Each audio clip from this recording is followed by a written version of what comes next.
نورپور کے ایک چھوٹے سے گاؤں میں احسان نام کا ایک سیدھا سادہ لڑکا رہتا تھا۔ وہ ایمانداری سے اپنی زندگی گزارتا تھا۔ ایک رات جب وہ مسجد سے نماز پڑھ کر واپس آ رہا تھا تو اچانک اسے ایک لڑکی کی روحانی آواز سنائی دی۔ آواز میں درد تھا، جیسے کوئی مدد کے لیے پکار رہا ہو۔ صفیہ نے کہا، میں ایک بددعا کی وجہ سے اس حال میں ہوں۔ مجھے آزادی تب ملے گی جب کوئی انسان اللہ کے کلام سے میری مدد کرے۔ احسان نے ہمت کی اور قرآن کی تلاوت شروع کر دی۔ اس نے آیت الکرسی اور سورہ بقرہ کی آیات پڑھے۔ جیسے جیسے اللہ کے کلام کی روشنی گونجتی گئی، صفیہ کے چہرے سے اندھیرا دور ہوتا گیا۔ اس کی آنکھیں نور سے بھر گئیں اور وہ کہنے لگی، احسان، تم نے مجھے سکھا دیا کہ انسان ہو یا جن، اللہ کا کلام ہر ایک کے لیے رحمت ہے۔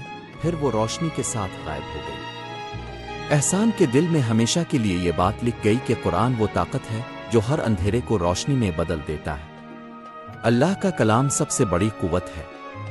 انسان ہو یا جن، ہر مخلوق قرآن کی روشنی سے ہدایت پا سکتی ہے۔